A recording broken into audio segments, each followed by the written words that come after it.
Good morning students. आज class 9 का पहला क्लास शुरू हुआ है। तो transversal and mid point theorem यानी कि तिर्यक रेखा और मध्य बिंदु के संबंधित पहला जो प्रमेय है वो आज हम सीखेंगे। प्रमेय नंबर 20, किसी त्रिभुज की दो भुजाओं के मध्य बिंदुओं को मिलाने वाली रेखा इसकी तीसरी भुजा के समानांतर और उसकी आधी होती है। तर्क सहित आपको प्रमाण करना है। एक डायग्राम दिख रहा है, उस पर गौर कीजिए। एक त्रिभुज ABC जिसकी दो मध्य बिंदु D और E, AB और AC का मध्य बिंदु D और E है, जिनको जोड़ा गया है।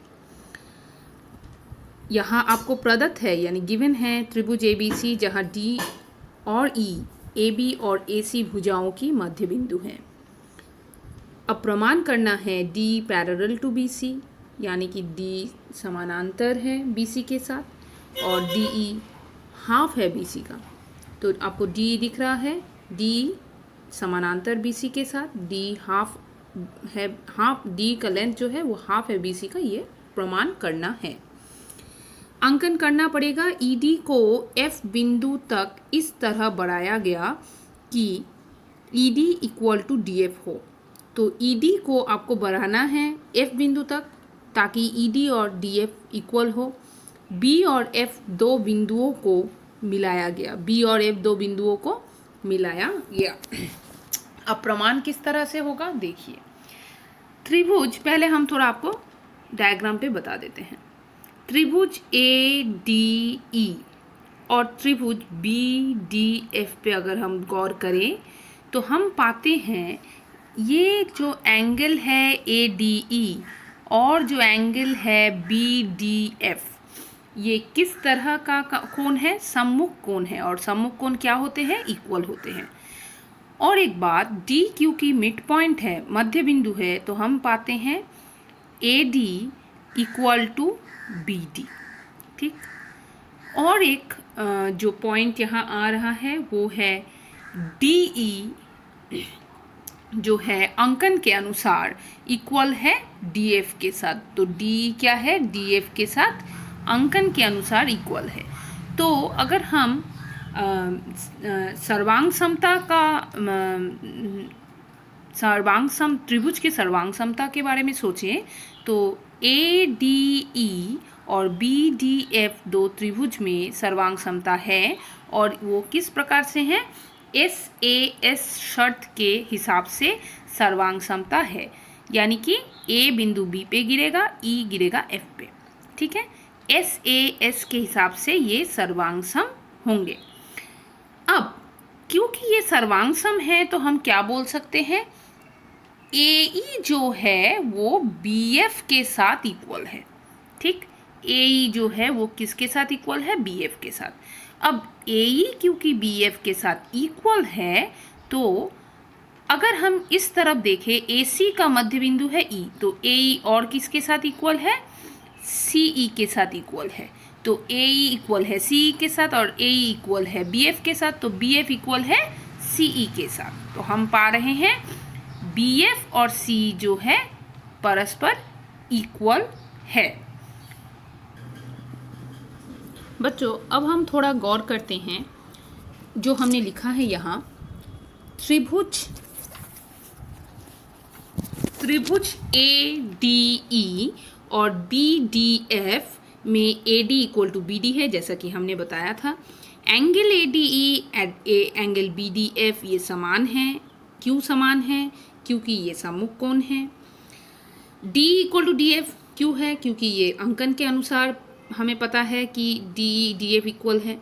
तो दोनों त्रिभुज ADE और BDF परस्पर समानांतर हैं और सर्वांग सम हैं, और ये किस शर्त से है? SAS। अब हम पाते हैं AE इक्वल टू BF। क्यों?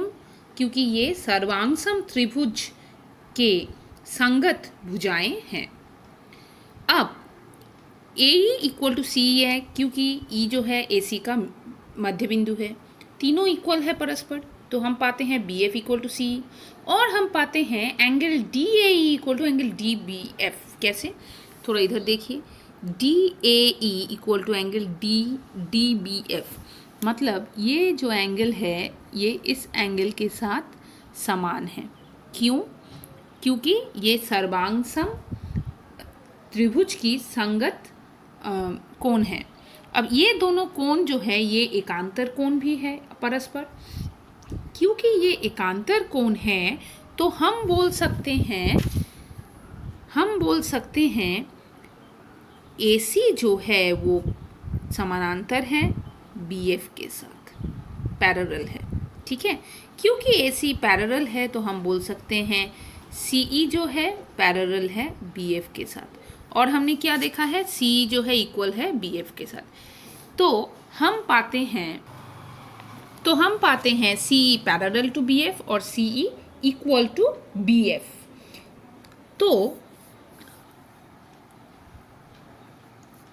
चतुर्भुज BCEF जो है उसमें ये दोनों शर्त अगर लागू होते हैं तो हम इस चतुर्भुज को समानांतर चतुर्भुज बोल सकते हैं।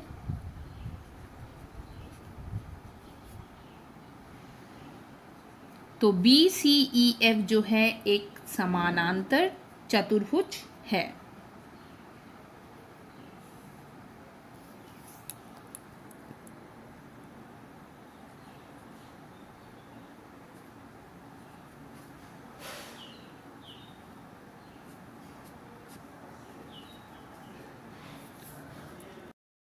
अब पिछला जो वीडियो था उसी के कंटिन्यूएशन में ये लास्ट पार्ट जो हम डिस्कस कर रहे हैं, BCEF जो है एक समानांतर चतुर्भुज हमने पाया। अब क्योंकि BCEF एक समानांतर चतुर्भुज है तो हम जानते हैं जो भुजाएं हैं BC और EF ये समानांतर होंगे। अब इनका पार्ट्स भी समानांतर होता है, दैट इज DE भी समानांतर होगा BC के साथ। तो हमने लिखा है देयरफॉर DE समानांतर BC। और हम पाते हैं BC जो है वो आपका EF के साथ इक्वल है। BC जो है वो आपका EF के साथ इक्वल है। क्योंकि BC EF के साथ इक्वल है, अब हम जानते हैं DE और DF जो है वो इक्वल है।